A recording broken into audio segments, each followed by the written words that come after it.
Hey, lovely people, how are you doing? I hope you all are doing great and enjoying your life.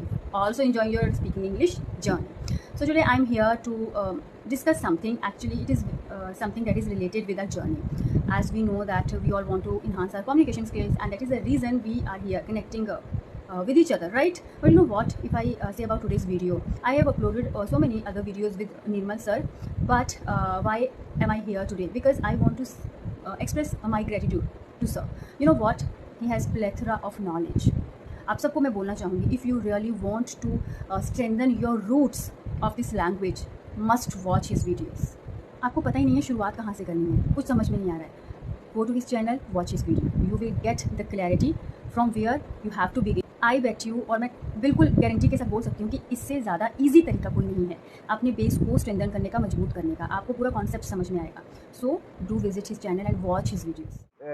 Should again sum up for our learners what we have taught them up to now or discussed with them up to now. So we have already covered the whole tense.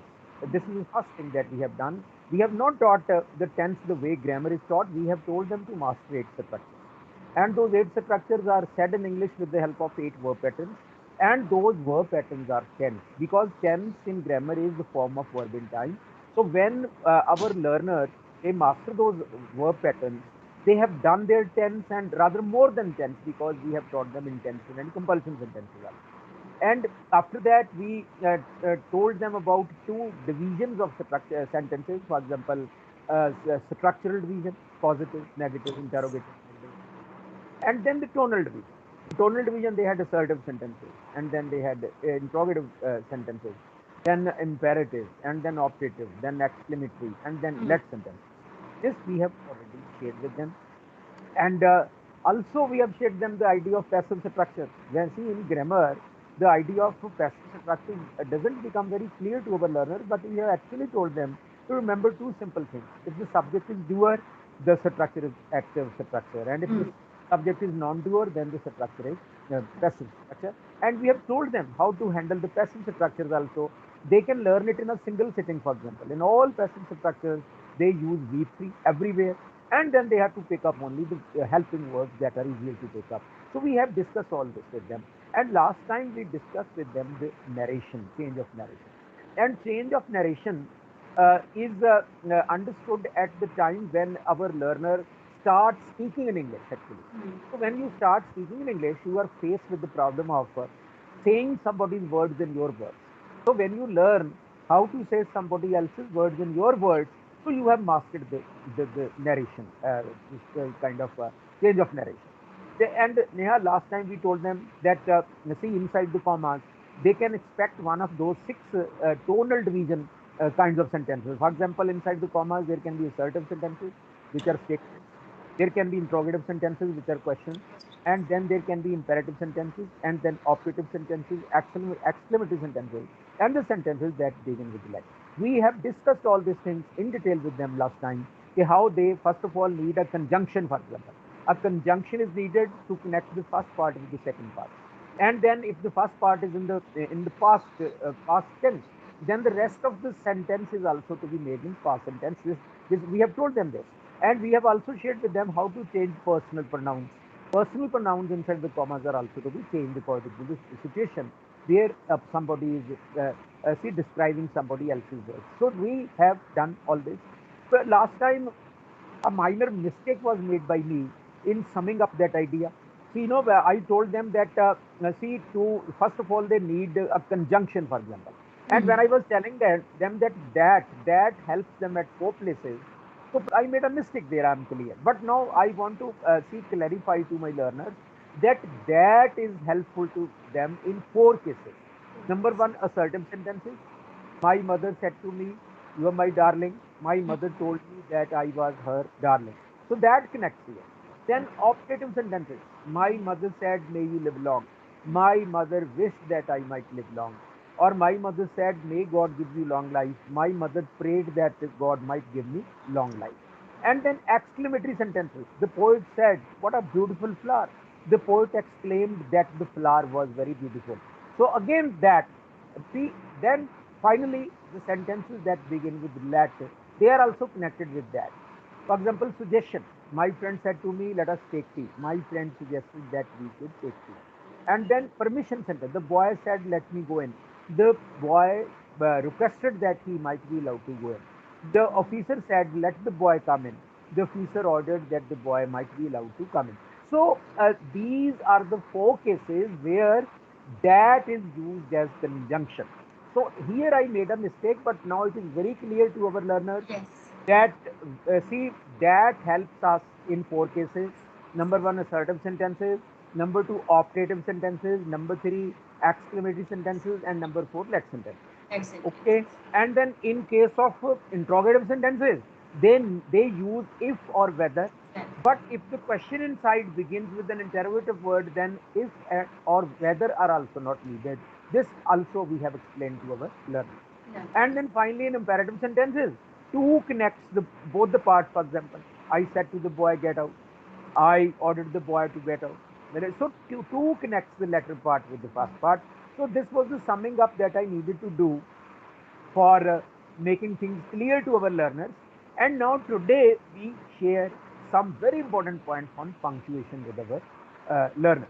So punctuation is a very long area, and we do not want to just cover the whole territory, because most of the things our learners learn themselves when they start writing and speaking.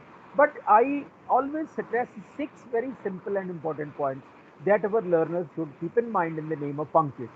For example, first point is that they should be very careful in using their capital letters and small letters. It is very important. These days, these days people are careless. They see, I come across so many learners when they sit down to write. See, arbitrarily somewhere they will use capital letters, somewhere they use small letters. So it is a complete mess. So, but we should know now, our learner must know that he should be very careful about his capital and small letters. For example, capital letter is used in the beginning of the sentence or Right. with proper nouns. So nowhere else they are to use any capital letter. Number one. Second is the singular numbers and plural numbers. So again, here again, caution is needed. Our learners make mistakes. So for example, singulars and plural, they hardly care, and it then it results in very serious errors. For example, suppose they are making a simple present sentence. If they uh, have no idea of singular and plural, then they will make mistakes. They are to say the bird flies in the sky, Huh. and the birds fly in the sky. Right. So they are to be careful about all this. And then Yes. similarly, sometimes the two major mistakes that they make. People is a plural. People is a Right. noun, which is plural. Log. People Yes. means log. Right. But sometimes our learners add s to it. People. Yes. They say people, and this is wrong. So if Hmm. peoples, no doubt, peoples is also plural. But peoples, when you use peoples, you add s to people, then people becomes nations, the peoples of the Right. world. For Yes. example, nations of the world. लेकिन Hmm. लोग जहाँ हम लोग की sense में use करते हैं, वहां तो हम पीपल को प्लूरल, Hmm. पीपल का मतलब ही होता है लोग. तो इसके Hmm. साथ एस की जरूरत नहीं. अगर Yes. एस यूज करेंगे तो इसका मतलब चेंज हो जाएगा, ये बन जाएगा Nations of the world. Nations. ठीक? Right. तो एक तो ये गलती कॉमन है जो अपने लर्नर करते हैं. और दूसरी वो गलती करते हैं चिल्ड्रन. फॉर एग्जाम्पल, हाँ. चिल्ड्रन पहले Right. प्लूरल है, वो अननेसेसरली उसके साथ चिल्ड्रन लगा देते हैं. Children. तो हाँ, they are too very careful. So this is the second point, the singulars and plurals. And then third point is a and. They must use a and. So there is now, by and large, people have started ignoring see a and an in their structures, and it's a very serious mistake. And Neha, our learners must know that a and an, they come with singular nouns. For example, I Right. have a book. I have Hmm. a book. I have an apple. I have a book. I have an apple. This is how we use it. Hmm. And again, they must know that a and an are not used with adjectives.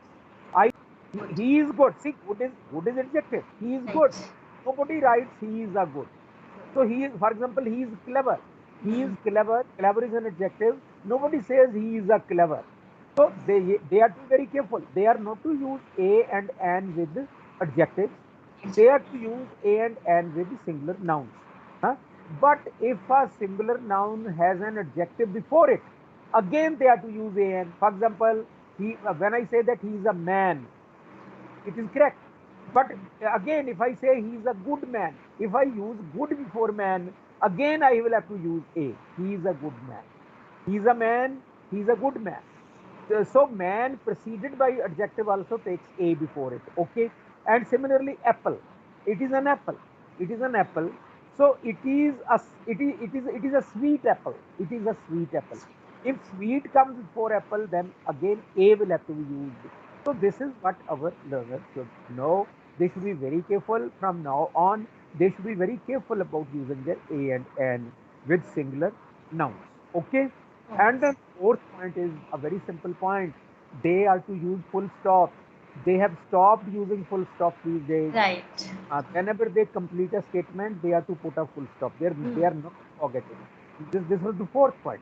And the fifth point was sign of interrogation. If they are writing a question somewhere, they must put sign of interrogation. Yes. So and then sixth point is about commas. Commas, they have to use commas also. For example, suppose somebody says, I went to the market, I bought a pen, a pencil, a book, and some stationery. Okay. So they are to use commas here, for example. I bought a pen, comma, a pencil, comma, a book, comma, and stationery. And stationery. And see, normally people do not put comma before and, but these days they have started putting comma before and also. So if our learners put a comma before and or not, or they don't put a comma or they put a comma, it is the same thing. But they are to use comma in a sentence where there is a mention of more than one thing, for example. Okay, I went to the market, I bought a pen, comma, pencil, comma, a notebook, comma, and some stationery. So they are to use commas like this. And if at the end of the sentence they use etc, etc means etc. Etc. See, even before etc, they are to use a comma. I went to the market. I bought a pen, comma, a pencil, comma, a notebook, comma, a book, comma, etc., etc. Okay. So etc. also takes a comma before. So, Neha, these are the six simple points that our learners they must keep in mind. For example, they are to be careful about their capital letters and small letters. They are to be careful about their singulars and plurals. They are to use a and an wherever needed, and they are to put a full stop at the end of a statement. They have to put a sign of interrogation at the end of a question, and they are to learn how to use their commas. These six simple points go a long way to help them. In the absence of these, the quality of their answer comes down if they are not paying attention to all these. Exactly. So these are the six simple points that I wanted to share with our learners. And from now on, whenever they write, they should pay attention to these six suggestions Yes. that we have made about punctuation. So it is good up to now. See, Neha, next, see, it is perhaps, it is enough for today, maybe, है ना? Yes, And sir. next time we'll take up something different. Right. Okay, thank you Right. very much. God Thank you, bless sir. you, and God bless our learners. Thank you very much. Thank Thank you, you. sir. Thank you. Thank you.